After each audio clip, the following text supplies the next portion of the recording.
నమస్కారం. గ్రూప్స్ పరీక్షల అవగాహనలో భాగంగా మనం ఫిజిక్స్లో కొన్ని ప్రశ్నలను ఈరోజు చూద్దాం. మొదటి ప్రశ్న, ఫారడే సీతాకోకచిలుక వలయ ప్రయోగం దేన్ని నిరూపించింది?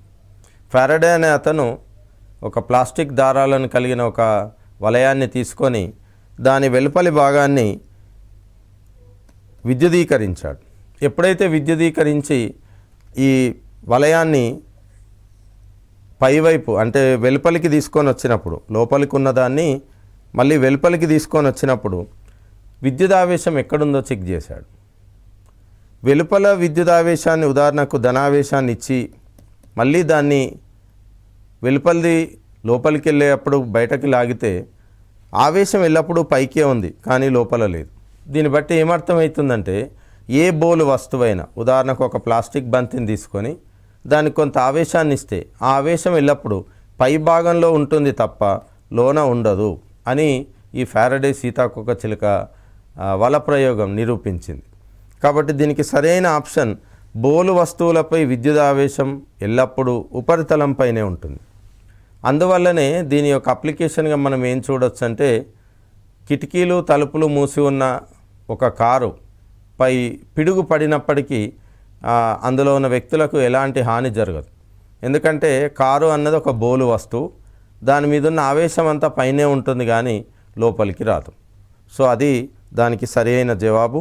మనం ఇప్పుడు మరొక ప్రశ్న చూద్దాం. గాజు దిమ్మెలో రంగు ఏ రంగు కాంతికి వడి తక్కువగా ఉంటుంది అంటే కనిష్టంగా ఉంటుంది? వడి అంటే స్పీడ్. మనకు తెలుసు, మనకు తెల్లని కాంతిలో 7 రంగులు ఉంటాయి.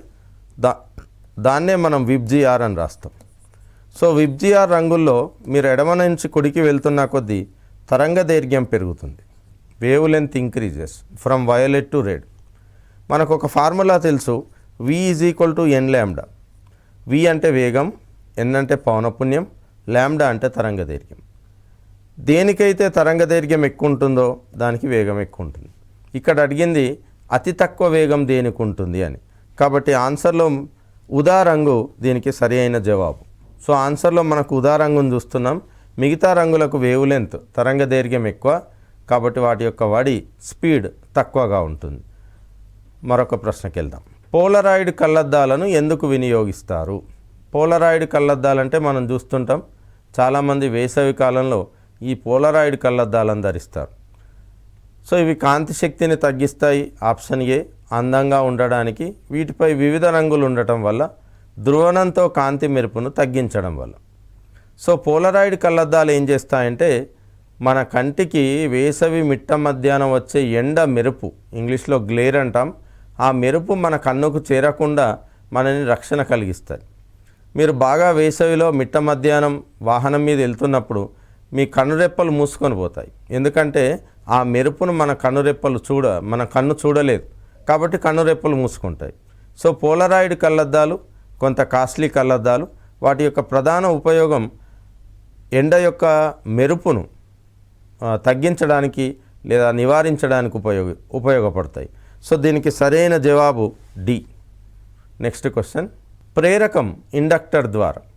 ప్రేరకం అంటే స్ప్రింగ్ రూపంలో చుట్టబడిన తీగ, దీన్ని ప్రేరకం అంటాం, ఇంగ్లీష్లో ఇండక్టర్ అంటాం. ఏసీ విద్యుత్తు ప్రయాణించదు, డీసీ విద్యుత్తు ప్రయాణించదు. ఏసీ విద్యుత్తు ప్రయాణిస్తుంది, ఏసీ డీసీ రెండూ ప్రయాణిస్తాయి. సో ఏసీ విద్యుత్తు అంటే కాలంతో పాటు తన యొక్క దిశను లేదా ప్లస్ మైనస్ను మార్చుకునేదాన్ని ఏసీ విద్యుత్ అంటాం. డీసీ విద్యుత్ అంటే దాని యొక్క దిశను మార్చుకోదు. కాబట్టి డీసీ అంటే మన భాషలో చెప్పాలంటే డైరెక్ట్ కరెంట్. ఏసీ అంటే ఆల్టర్నేటింగ్ కరెంట్, అంటే ప్లస్ మైనస్ల మధ్య అది ఆవర్తనం లేదా మారుతూ ఉంటుంది. ఇండక్టర్ ఏసీ విద్యుత్తును అలో చేయదు, డీసీ విద్యుత్తును మాత్రమే అలో చేస్తుంది. ఎందుకు ఏసీ విద్యుత్తును అలో చేయదంటే, ఎప్పుడైతే ఇందులో ఏసీ విద్యుత్తు ప్రయాణిస్తున్నప్పుడు అది కాలంతో పాటు దాని విలువ పెరగడం తగ్గడం జరుగుతుంటుంది. ఒక తీగ చుట్టలో విద్యుత్తు యొక్క విలువ పెరుగుతూ తగ్గుతూ ఉంటే దానికి అనుగుణంగా అయస్కాంత క్షేత్రం కూడా పెరుగుతూ తగ్గుతుంది. ఎప్పుడైతే అయస్కాంత క్షేత్రం పెరుగుతుందో ప్రేరక విద్యుత్ ఉత్పత్తి అవుతుంది. లెంజ్ నియమం ఏం చెప్తుందంటే, విద్యుత్తు పెరిగినప్పుడు ప్రేరక విద్యుత్తు దాన్ని అపోజ్ చేస్తుంది, అంటే వ్యతిరేకిస్తుంది. తగ్గినప్పుడు పెంచుతుంది, ఇది కూడా అపోజ్ చేయడమే. దీన్నే మనం లెన్స్ లా అంటాం. సో ప్రేరిత విద్యుత్ ఎల్లప్పుడూ తన ఉత్పత్తికి కారణమైన దాన్ని వ్యతిరేకిస్తుంది. DC విద్యుత్తు వెళ్తున్నప్పుడు దీనికి ఎలాంటి ఇబ్బందులు లేవు, ఎందుకంటే పెరుగుదల తగ్గుదల లేదు కాబట్టి DC విద్యుత్తు దీనిలో నేరుగా ఒక తీగలో వెళ్ళినంత సులభంగా వెళ్ళిపోతుంది. కానీ AC విద్యుత్తు మాత్రం వెళ్ళదు. సో దీనికి సరైన జవాబు AC విద్యుత్తు ప్రయాణించదు, ఎందుకనగా విద్యుదయస్కాంత ప్రేరణ వల్ల. నెక్స్ట్ క్వశ్చన్, ట్రాన్స్ఫార్మర్ ప్రాథమిక గౌణ వలయాల విషయంలో దీని నిష్పత్తి 1కి సమానం. ట్రాన్స్ఫార్మర్ను తెలుగులో పరివర్తకం అని పిలుస్తుంటాం. మనకు రోడ్డు సైడ్లో మనం ఎన్నో ట్రాన్స్ఫార్మర్లను మన నిత్య జీవితంలో చూస్తాం. ట్రాన్స్ఫార్మర్ దేన్ని ట్రాన్స్ఫార్మ్ చేస్తుంది, పరివర్తకం దేన్ని పరివర్తనం చెందిస్తుందో మనం ఇప్పుడు చూద్దాం. ట్రాన్స్ఫార్మర్ అన్యోన్య ప్రేరణ అనే సూత్రం ఆధారంగా పనిచేస్తుంది. దీనిలో 2 వలయాలు ఉంటాయి. 2 వలయాలంటే 2 తీగ చుట్టలు ఉంటాయి. మొదటి తీగ చుట్టను ప్రైమరీ కాయిల్ అని, రెండవ దాన్ని సెకండరీ కాయిల్ అని అంటారు. తెలుగులో అయితే ప్రాథమిక వలయం, దీన్ని గౌణ వలయం అని పిలుస్తారు. సో ఈ ప్రాథమిక గౌణ వలయాల మధ్య విద్యుదయస్కాంత ప్రేరణ లేదా అన్యోన్య ప్రేరణ వల్ల విద్యుత్తు దీనికి మధ్య ఎలాంటి కనెక్షన్ లేకున్నా ప్రైమరీ నుంచి సెకండరీకి వెళ్తుంది. ఈ ప్రైమరీకి ఇచ్చేదాన్ని ఇన్పుట్ అని చెప్తాం, అంటే ట్రాన్స్ఫార్మర్ లోనికి వెళ్ళేది. బయటకు వచ్చేదాన్ని అవుట్పుట్ అని చెప్తాం, వెలుపలికి వచ్చేది. ఈ ట్రాన్స్ఫార్మర్ రేషియోకు సూత్రం ఉంటుంది, V1/V2 = N1/N2 I2/I1. ఇక్కడ I1 I2లు కరెంట్లు, V1 V2లు వోల్టేజ్. సో ట్రాన్స్ఫార్మర్లో స్టెప్ అప్ కావచ్చు, స్టెప్ డౌన్ కావచ్చు. దేన్ని ఆధారంగా స్టెప్ అప్ అంటారంటే వోల్టేజ్ పెరిగితే స్టెప్ అప్, అంటే దీనిలో నుంచి దీనికి వెళ్తే వోల్టేజ్ పెరిగితే స్టెప్ అప్. దీనిలో నుంచి దీనిలోకి వెళ్ళినప్పుడు వోల్టేజ్ తగ్గితే దాన్ని స్టెప్ డౌన్ ట్రాన్స్ఫార్మర్ అంటారు. ఎప్పుడైతే వోల్టేజ్ పెరుగుతుందో దానికి రివర్స్ కరెంటు మారుతుంది, అంటే వోల్టేజ్ పెరిగితే కరెంటు తగ్గుతుంది, వోల్టేజ్ తగ్గితే కరెంటు పెరుగుతుంది. సో ఇక్కడ ఏమడిగాడంటే దీనిలో దేని యొక్క నిష్పత్తి 1కి సమానం. నిష్పత్తి 1కి సమానం అంటే ఇక్కడ ఎంత ఉందో విలువ ఇక్కడ కూడా అంతే ఉండాలి. Input = output. ఏది మారకుండా ఉంటుంది అంటే పవర్, దట్ ఈస్ సామర్థ్యం అంటాం. So P input = P output. So ఈ రెండింటి యొక్క నిష్పత్తి కనుక తీసుకుంటే మీకు మళ్ళీ 1 వస్తుంది. కాబట్టి ట్రాన్స్ఫార్మర్ ప్రాథమిక గౌణ వలయాల విషయంలో ఏది మారకుండా ఉంటుంది అంటే ఇందులో ఉన్న ఆన్సర్లలో సామర్థ్యాలు మారకుండా ఉంటాయి.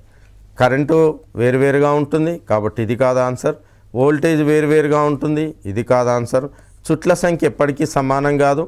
స్టెప్ అప్ ట్రాన్స్ఫార్మర్లో దీనిలో చుట్లు ఎక్కువ ఉంటే, స్టెప్ డౌన్లో దీనిలో చుట్లు ఎక్కువ ఉంటాయి. కాబట్టి చుట్లు సమానంగా ఉంటే అది ట్రాన్స్ఫార్మర్ కానే కాదు. ఏది సమానంగా ఉంటాయంటే సామర్థ్యాలు. కాబట్టి దీనికి సరైన జవాబు డి, సామర్థ్యం. Power is same in both primary and secondary circuits. Let us go to next question. 2 రైళ్లు ఎదురెదురుగా కాంతివడి Cతో ప్రయాణిస్తే వాటి సాపేక్ష వేగం మరో దాని దృష్ట్యా, అంటే ఒకదాని వేగం ఇంకొక దాని దృష్ట్యా. ఉదాహరణకు 2 రైళ్ళు, ఇది అసాధ్యం, కాంతి వేగంతో ఏది ప్రయాణించదు. ఊహాత్మక ప్రశ్న. Let us imagine 2 trains are moving in opposite direction with the speed of light. వాటి యొక్క స్పీడ్ ఎంత అంటే కాంతి వేగానికి సమానం. కాంతి వేగం విలువ 3 × 10⁸ మీటర్ పర్ సెకండ్, అంటే ఒక సెకండ్లో 3 లక్షల కిలోమీటర్లు, 3,000 లక్షల కిలోమీటర్లు వెళ్తుంది. అంత స్పీడ్తో ఏ వస్తువు వెళ్ళదు. కాబట్టి సత్య దూరం మనం అలా ఊహించుకుందాం. సో ఇంత వేగంతో 2 ట్రైన్లు ఎదురెదురుగా వెళ్తే వాటి సాపేక్ష వేగం ఎంత, ఒకదాని దృష్ట్యా మరొక దాని సాపేక్ష వేగం ఎంత? దీనికి సరైన జవాబు సి. ఐన్స్టీన్ ప్రతిపాదించిన స్పెషల్ థియరీ ఆఫ్ రిలేటివిటీలో ఏం చెప్తాడంటే 2 పాస్టులేట్స్ చెప్తాడు. మొదటి పాస్టులేట్స్ ఏం చెప్తుందంటే అన్ని ఫ్రేమ్స్ ఆఫ్ రెఫరెన్సెస్లో భౌతిక శాస్త్ర నియమాలు ఒకే విధంగా ఉంటాయి. అది ఇక్కడ మనకు అప్రస్తుతం. రెండవది ఏం చెప్తుందంటే కాంతి వేగము సి విలువ సాపేక్ష వేగంతో ఎప్పటికీ కూడా మారదు. కాంతి వేగం సి విలువ సాపేక్ష వేగంతో మారదు. అంటే 2 రైళ్ళు ఎదురెదురుగా వెళ్ళినా వ్యతిరేక దిశలో వెళ్ళినా లేదా 2 రైళ్ళు ఒకే దిశలో వెళ్ళినా సాపేక్ష వేగం అలానే ఉంటుంది. సాపేక్ష వేగం విలువ ఎప్పటికీ మారదు. కాబట్టి ఆన్సర్ సి. అదే మామూలు వేగం ఏదో ఒక వేగంతో 2 వస్తువులు ఎదురెదురుగా వెళ్తే ప్లస్ అవుతాయి. ఉదాహరణకు ఒక బస్సు యొక్క వేగం v1, ఇంకో బస్సు యొక్క వేగం v2 అయితే సాపేక్ష వేగం v1 + v2 అవుతుంది. ఈ సూత్రాన్ని ఇక్కడ అప్లై చేస్తే 2c ఆన్సర్ అవుతుంది. కాబట్టి ఎట్టి కోశాన 2c రాయొద్దు. ఒకవేళ 2 బస్సులు ఒకే వేగంతో ఒకే దిశలో వెళ్తున్నాయి అనుకోండి, అప్పుడు ఒకదానిలోకి వెళ్ళి ఒకటి తీసేయాలి. తీసేస్తే v - v 0 అవుతుంది. కాబట్టి దాన్ని కూడా ఇక్కడ అప్లై చేయొద్దు. అనంతం అయ్యే అవకాశం లేదు. సో అనంతం కాదు, శూన్యం కాదు, 2c కాదు, ఆన్సర్ ఇస్ సి. సో 2 ట్రైన్లు ఒకే దిశలో వెళ్ళినా వ్యతిరేక దిశలో వెళ్ళినా సాపేక్ష వేగం ఎల్లప్పుడూ కాంతి వేగానికి సమానం. కాంతి వేగం 2 రెట్లు అయ్యే అవకాశం లేదు. ఇంకొక ప్రశ్న చూద్దాం. రేడియో ధార్మికత, ఇంగ్లీష్లో రేడియో యాక్టివిటీ అంటారు. రేడియో ధార్మికత దేనికి సంబంధించింది? To which of the following radioactivity is related? Radio ధార్మికత అన్నది ఏంటి అంటే కొన్ని కేంద్రకాలు, కొన్ని మూలకాల కేంద్రకాలు, nuclei of some elements, they emit alpha, beta and gamma rays incessantly. తమకు తాముగా ఆల్ఫా, బీటా, గామా కిరణాలను విడుదల చేసే కేంద్రకం చేసే పనినే, అది నిర్వర్తించే ప్రక్రియనే రేడియో ధార్మికత అంటారు. సో ఈ ప్రశ్నలో నేను చెప్పిన జవాబు మీకు అర్థమై ఉంటుంది. ఆన్సర్ కేంద్రకం, న్యూక్లియస్.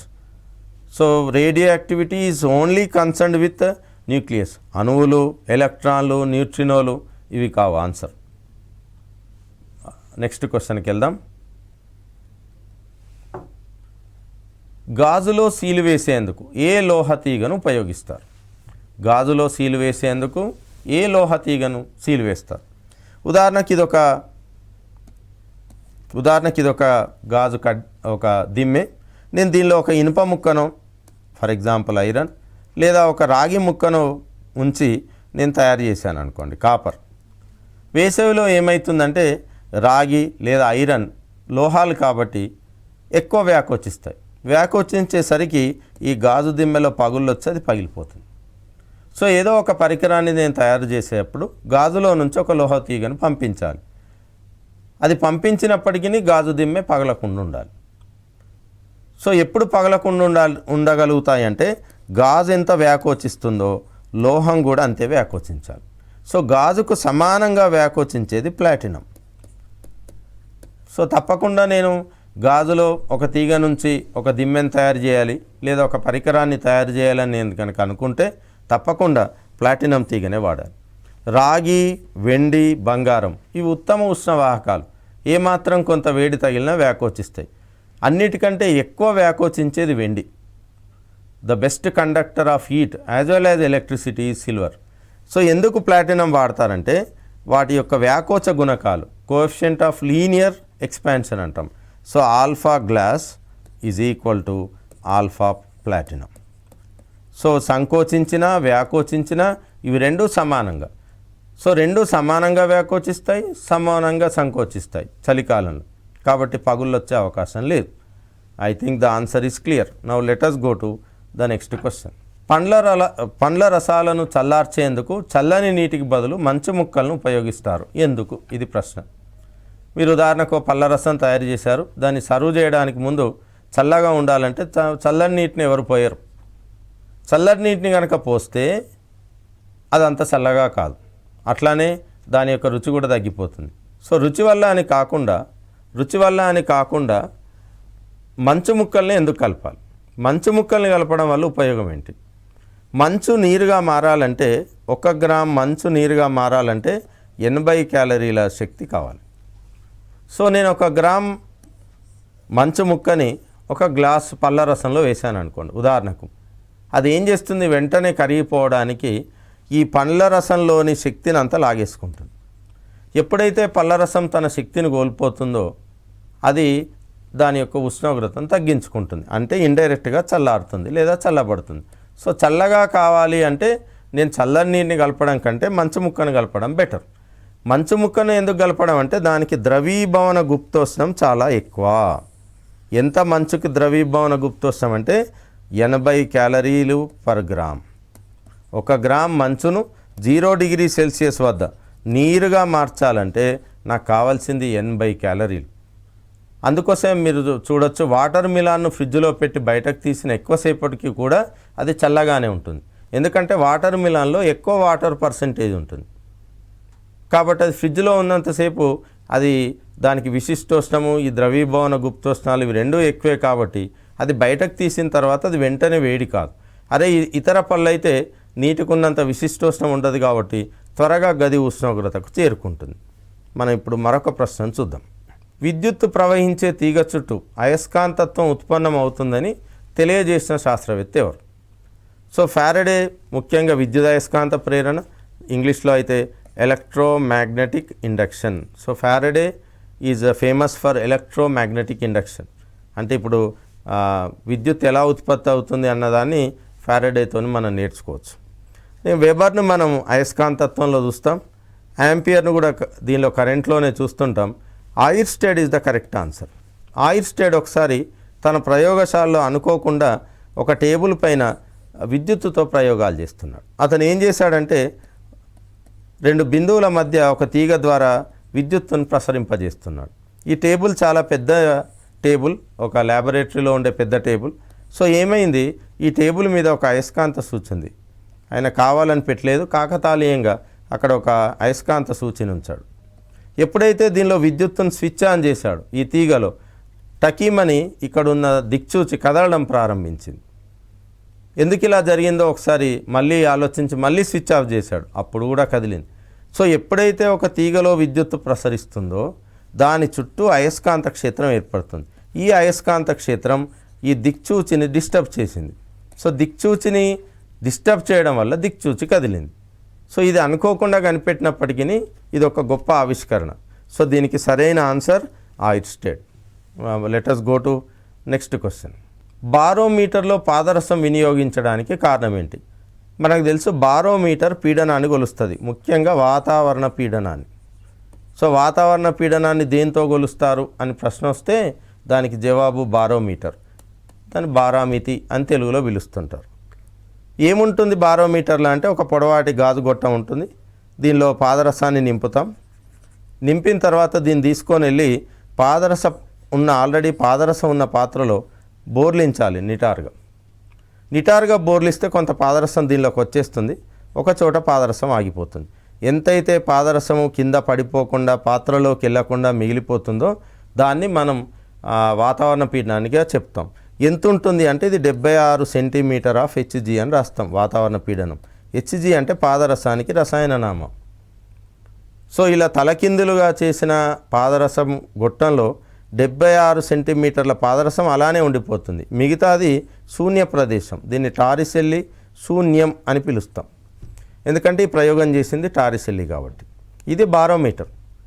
ఇదంతా ఎందుకు చెప్పాల్సి వస్తుంది? ఇందులో పాదరసాన్ని నేను వాడకుండా నీటిని వాడొచ్చా అంటే వాడచ్చు, వాడొద్దని ఏం లేదు. మరి ఎందుకు వాడట్లేదు నీటిని, ఎందుకు పాదరసాన్ని వాడుతున్నారు? ఇది రీజన్. పీడనానికి ప్రమాణం P = HdG. హెచ్ అంటే హైట్, ఈ స్తంభం యొక్క ఎత్తు అంటే పాదరస స్తంభం యొక్క ఎత్తు. D అంటే డెన్సిటీ, G అంటే యాక్సలరేషన్ డ్యూ టు గ్రావిటీ, సాంద్రత, గురుత్వత్వరణం. మీరు పాదరసాన్ని బదులు నీటిని వాడితే అప్పుడు నీటి యొక్క ఎత్తు, నీటి యొక్క సాంద్రత, భూమి యొక్క గురుత్వత్వరణం తీసుకోవాలి. సో ఈ సందర్భంలో ఫార్ములా ఏమవుతుందంటే H1D1 = H2D2. ఎందుకంటే G రెండు వైపులా సేమ్ కాబట్టి కొట్టుడు అవుతుంది. పాదరసానికి సాంద్రత ఎక్కువ కాబట్టి అది చూపించే ఎత్తు తక్కువ.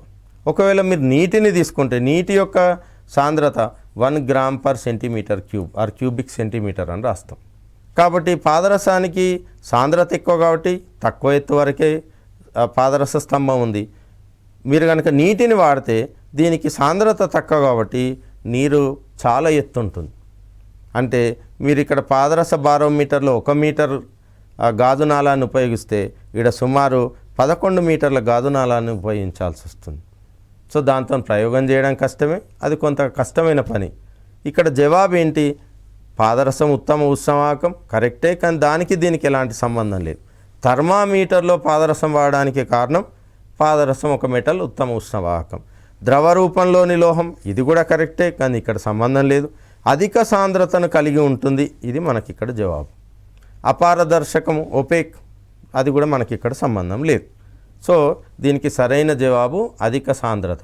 పాదరసం యొక్క సాంద్రత ఎంత ఉంటుంది అంటే 13.6 gram per centimetre cube or cubic centimetre. ఎంత తేడా ఉందో చూడండి.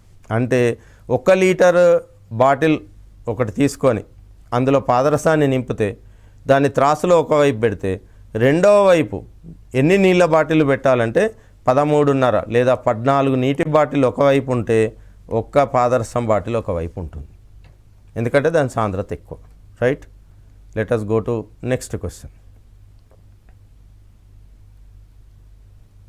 2 తరంగాలు కలిసి గరిష్ట కనిష్ట తీవ్రతలను ఏర్పరిచే ప్రక్రియ ఏది? 2 తరంగాలంటే ఏ తరంగాలైనా కావచ్చు. ఉదాహరణకు ధ్వని తరంగం కావచ్చు లేదా కాంతి తరంగం కావచ్చు. ధ్వని మరియు కాంతి దగ్గర సంబంధాలను కలిగి ఉంటాయి. ఇవి రెండు కలిసి దాదాపుగా అన్ని లక్షణాలను ప్రదర్శిస్తాయి. ధ్వని కాంతి కలిసి ప్రదర్శించే ఒక గొప్ప ధర్మం పేరు వ్యతికరణం. ఇంగ్లీష్లో దీన్ని ఇంటర్ఫరెన్స్ అంటారు. వ్యతికరణం అని తెలుగులో అంటాం. వ్యతికరణం అంటే ఏంటి? 2 తరంగాలను ఒకే దిశలో, దాదాపుగా ఒకే రకమైన తరంగాలను ఒకే దిశలో పంపిస్తే వీటి యొక్క ఫలితం వల్ల, వీటి యొక్క కలయిక వల్ల ఏమవుతుందంటే ఒక చోట తీవ్రత ఎక్కువైతుంది, మళ్ళీ తక్కువైతుంది, మళ్ళీ ఎక్కువైతుంది, మళ్ళీ తక్కువైతుంది. సో ఎక్కువ తక్కువ కావడాన్నే వ్యతికరణం అంటాం నిజానికి. సో వ్యాక్సింగ్ అండ్ వ్యానింగ్ అంటారు ఇంగ్లీష్లో, పెరగడం మరియు తగ్గడం. సో తీవ్రతలు ఒక దగ్గర గరిష్టమైతే ఇంకొక దగ్గర కనిష్టమవుతున్నాయి. సో తీవ్రత పెరగడము తగ్గడం దేనివల్ల సాధ్యమైందంటే వ్యతికరణం, interference of 2 waves, whatever the wave it may be an electromagnetic wave or a sound waves. వివర్తనము అంటే బెండింగ్ ఆఫ్ ఎ వేవ్, ఒక మొనదేలిన అంచు వద్ద తరంగం స్ట్రేట్గా వెళ్లకుండా వంగి ప్రయాణించడాన్ని వివర్తనం అంటారు. వివర్తనాన్ని ఇంగ్లీష్లో డైఫ్రాక్షన్ అంటాం. ధ్రువణాన్ని ఇంగ్లీష్లో పోలరైజేషన్ అంటాం. పోలరైజేషన్ కేవలం కాంతి మాత్రమే ప్రదర్శిస్తుంది. So polarisation is related to light, not related to sound. వక్రీభవనం అంటే వంగి ప్రయాణించడం, అవి రెండు ప్రదర్శిస్తాయి. సో ఇక్కడ సరైన జవాబు వ్యతికరణం, ఇంగ్లీష్లో అయితే ఇంటర్ఫరెన్స్. మరొక ప్రశ్న చూద్దాం. విద్యుదయస్కాంత తరంగాలకు ఉదాహరణ ఏది? సో విద్యుదయస్కాంత తరంగాలు మొత్తం 7 రకాలు. అందులో మనకు కనిపించేది ఒకటే, అది దృశ్యకాంతి. దృశ్యకాంతిలో ఎన్ని ఉంటాయంటే 7 రంగులు ఉంటాయి. వాటిని మనం విబ్జిఆర్ అని రాస్తాం. ఈ విబ్జిఆర్కి వెలుపల ఎడమవైపు కుడివైపు ఉండే తరంగాలు ఇంకా కొన్ని ఉన్నాయి. అవి ఏంటి? ఇన్ఫ్రారెడ్, ఉదాహరణకు microwave, next radio waves. It side వచ్చేసి అల్ట్రావైలెట్ రేస్, ఎక్స్రేస్, దీని తర్వాత గామా రేస్. ఇందులో అన్నిటికంటే శక్తివంతమైనవి గామా కిరణాలు, అన్నిటికంటే వీక్ బలహీనమైనవి రేడియో వేవ్స్. విద్యుదయస్కాంత తరంగాలకు ఉదాహరణ అతిధ్వనులు, ధ్వనులు. ధ్వనుల్లో ఒక రకం, వేటి యొక్క పౌనపుణ్యం అయితే 20 kHz కంటే ఎక్కువ ఉంటుందో వాటిని అతిధ్వనులు అనాలి. అది ఏ ధ్వని అయితే ఏంది, మొత్తానికి ధ్వని. ధ్వని తరంగాలు విద్యుదయస్కాంత తరంగాలు కావు. అఘాత తరంగాలు కూడా ధ్వని తరంగాలు. ఎప్పుడైతే ఒక వస్తువు గాలిలో ధ్వని వేగం కంటే ఎక్కువ వేగంతో ప్రయాణిస్తుందో అది షాక్ వేవ్స్ని ప్రొడ్యూస్ చేస్తుంది, కాబట్టి అది కూడా కాదు. అణుదైర్ఘ్య తరంగాలు ఎప్పుడు విద్యుదయస్కాంత తరంగాలు కాలేవు, ఎందుకంటే అన్ని విద్యుదయస్కాంత తరంగాలు, all electromagnetic waves are transverse waves. Transverse waves అంటే తెలుగులో తిరియక్ తరంగాలు. సో అణుదైర్ఘ్య తరంగం తిరియక్ తరంగం కాలేదు, కాబట్టి ఇది కూడా ఆన్సర్ కాదు. సో ఇందులో చూడగానే కనిపించిన జవాబు రేడియో తరంగాలు అయినప్పటికీ విశ్లేషిస్తే ఈ మొదటి 3 ఆన్సర్లు కావు. సో సరైన జవాబు రేడియో తరంగాలు. ఈ విద్యుదయస్కాంత తరంగాల వర్ణపటం అంటారు, దీన్ని అందరూ గుర్తుపెట్టుకుంటే చాలా ఉపయోగకరం. మనం మరొక ప్రశ్న చూద్దాం. పరారుణ కిరణాలను గుర్తించేది. పరారుణ కిరణాలు ఇన్ఫ్రారెడ్ రేస్, ఇవి కూడా విద్యుదయస్కాంత తరంగాలు. రెడ్ పక్కకు ఉంటాయి కాబట్టి ఇన్ఫ్రారెడ్. అరుణ అంటే ఎరుపు, పరారుణ అరుణ కాని, పరము అంటే ఇతర, పరారుణ కిరణాలు. పరారుణ కిరణాలకు బండ గుర్తు వేడిగా ఉండే కిరణాలు. Thermal radiations or infrared radiations గుర్తుపెట్టుకోవడానికి. పరారుణ కిరణాలను ఏవి గుర్తిస్తాయి? ప్రతిదీప్తి తెర అంటే ఫ్లోరోసెంట్ స్క్రీన్ అంటారు. ఫ్లోరోసెంట్ స్క్రీన్ దేన్ని గుర్తిస్తుంది అంటే ఉదాహరణకు ఎక్స్రేస్ని గుర్తిస్తుంది, లేకపోతే కెనాల్ కిరణాలను గుర్తిస్తుంది. ఈ ప్రతిదీప్తి తెర మీద కనబడని ఎక్స్ కిరణాలు వచ్చి పడగానే ఇక్కడ మెరుపులు వస్తాయి, ఇంగ్లీష్లో సింటిలేషన్స్ అంటారు. ఎప్పుడైతే కిరణం పడుతుందో మనకి ఇది కనిపించదు కానీ ఇవి కనిపిస్తాయి, దాన్ని ప్రతిదీప్తి తెర అంటారు, ఫ్లోరోసెంట్ స్క్రీన్. జిఎం కౌంటర్ ఎక్కడ ఉపయోగిస్తారు? గైగర్ ముల్లర్ కౌంటర్. జిఎం కౌంటర్ను రేడియో యాక్టివిటీలో ఉపయోగిస్తారు. రేడియో యాక్టివిటీ అంటే మనం చూసాం ఇంతకుముందే రేడియో ధార్మికత. రేడియో ధార్మికతలో ఏమొస్తాయి? ఆల్ఫా బీటా గామా కిరణాలు. ఈ ఆల్ఫా బీటా గామా కిరణాలు మన కంటికి కనిపించవు, వీటిని గుర్తించాలంటే నా దగ్గర జిఎం కౌంటర్ ఉండాలి, గైగర్ ముల్లర్ కౌంటర్. ఫోటోగ్రాఫిక్ ఫిల్మ్ దాదాపుగా మనకు దృశ్యకాంతిని రెస్పాండ్ అవుతుంది. అంటే మీరు పూర్వము ఫిల్మును డెవలప్ చేసేటప్పుడు చీకటి గదిలో చేసేవాళ్ళు, ఎందుకంటే దాని మీద లైట్ పడితే మనం దిగిన ఫోటో కాస్త మాయమైపోయేది. సో మిగిలిపోయింది ఒకటి thermopile. What is a thermopile? Thermopile అనగానేమి? థర్మోపైల్ అన్నది కాంబినేషన్ ఆఫ్ థర్మోకపుల్స్. కొన్ని థర్మోకపుల్స్ని కలిపితే దాన్ని మనం థర్మోపైల్ అనాలి. దీన్ని ఉష్ణ విద్యుత్తులో చదువుతాం, థర్మో ఎలక్ట్రిసిటీలో చదువుతాం. కపుల్ అంటే జంట, కాబట్టి దీన్ని తెలుగులో ఏమంటారంటే ఉష్ణయుగ్మం. ఉష్ణము అంటే వేడి. దేన్ని ఉష్ణయుగ్మం అనాలి? రెండు వేరు తీగల్ని తీసుకొని కలిపితే ఏర్పడింది ఉష్ణయుగ్మం. ఉదాహరణకు ఇక్కడ నుంచి మిగతాదంతా ఒక తీగ, ఇదంతా ఒక తీగ, ఈ మధ్యలో ఉన్నది ఒక తీగ, ఇది తీగ 1, ఇది తీగ 2. ఈ రెండు తీగలను కలిపి ఈ కలిసే ప్రదేశాలని ఒకదాన్ని చల్లబరిచి ఒకదాన్ని వేడి చేయాలి. అంటే దీన్ని వేడి నీళ్ళలో ఉంచాం, దీన్ని మంచు ముక్కల్లో ఉంచితే దీనిలో విద్యుత్తు ప్రసరిస్తుంది. దీన్ని సీబెక్ ప్రభావం అంటారు. సో ఇట్లాంటివి కొన్ని ఎక్కువ తీసుకొని వీటిని శ్రేణిలో కలిపితే దాన్ని ఏమనాలంటే థర్మోపైల్ అనాలి. సో థర్మోపైల్ బేసిక్గా వేడిని గుర్తించడానికి ఉపయోగిస్తాం. సో వేడి అంటే నేను చెప్పాను ఇంతకుముందు పరారుణ కిరణాలు, వేడి కిరణాలు. సో సులభంగా మీకు ఆన్సర్ పట్టుకోవాలంటే ఇంత బ్యాక్గ్రౌండ్ తెలిస్తే మనకు సులభంగా ఆన్సర్ చేయొచ్చు. Let us go to next question. సబ్బులు డిటర్జెంట్లు మురికిని వదిలించుటకు కారణం ఏమిటి? మనకు మురికిగా ఉన్న బట్టలను ఉతకడానికి మనం ఒక సబ్బును కానీ లేదా డిటర్జెంట్ పౌడర్ని కానీ వాడుతుంటాం. ఎందుకు? అవి ఏం చేస్తాయి? ఎందుకు మురికిని తొలగిస్తాయి? ఫిజిక్స్ పరంగా, మనం కెమికల్గా మాట్లాడట్లేదు. ఎక్కువ నురుగని ఏర్పరుస్తాయి, నురుగు వస్తుంది కానీ నురుగు వచ్చినంత మాత్రాన మురికి వదలదు. నీటి కఠినత్వాన్ని తగ్గిస్తాయి, ఇది కూడా కెమిస్ట్రీ పరంగా కరెక్టే కావచ్చు కానీ ఇక్కడ ఫిజిక్స్ పరంగా కాదు. నీటి తలతన్యతను తగ్గిస్తాయి, కరెక్ట్. నీటి సాంద్రతను తగ్గిస్తాయి, కాదు. ఇది జవాబు. ఎప్పుడైతే నీటి యొక్క తలతన్యత తగ్గుతుందో, సో ఉదాహరణకు వస్త్రాలకు అంటుకొని ఉన్న మలిన కణాలు సులభంగా విడిపోతాయి. అందుకోసం మనం చూస్తాం బకెట్ తీసుకొని బట్టలు ఉతకడానికి ముందే మన వాళ్ళు ఏం చేస్తుంటారంటే ఆ మాసిన బట్టల్ని కొంత సర్ఫ్ నీళ్ళలో వేసి దీనిలో మనం బట్టల్ని వేస్తాం. బట్టలు వేసి మేము వీటిని ఉతకకుండా ఏం చేయకుండా ఒక గంట సేపు ఉంచి తీస్తే ఈ నీరంతా మురికిగా మారుతుంది. మీరు చేతులతో వాటిని నలవలేదు, బండకేసి కొట్టలేదు, అయినా సగం మురికిపోయింది. ఈ మురికి పోవడానికి కారణం ఏంటంటే వీటికి కలిపిన సబ్బు కానీ డిటర్జెంట్ కానీ తలతన్యతను తగ్గిస్తుంది. తలతన్యత అన్నది ఇంటర్ మాలిక్యులర్ అట్రాక్షన్ను సూచిస్తుంది, అంటే అణువుల మధ్య కలిగే ఆకర్షణ బలాన్ని సూచిస్తుంది. సో సబ్బులు ఏం చేస్తాయంటే ఆ మురికి కణానికి మరియు ఈ వస్త్ర కణానికి మధ్య ఉన్న బంధాన్ని కట్ చేస్తుంది.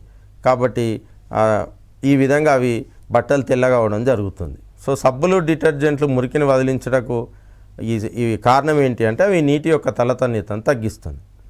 మరొక ప్రశ్న చూద్దాం. 1 kg ద్రవ్యరాశికి సమానమైన భారం ఏది? ఇక్కడ 4 ఆప్షన్లు ఉన్నాయి.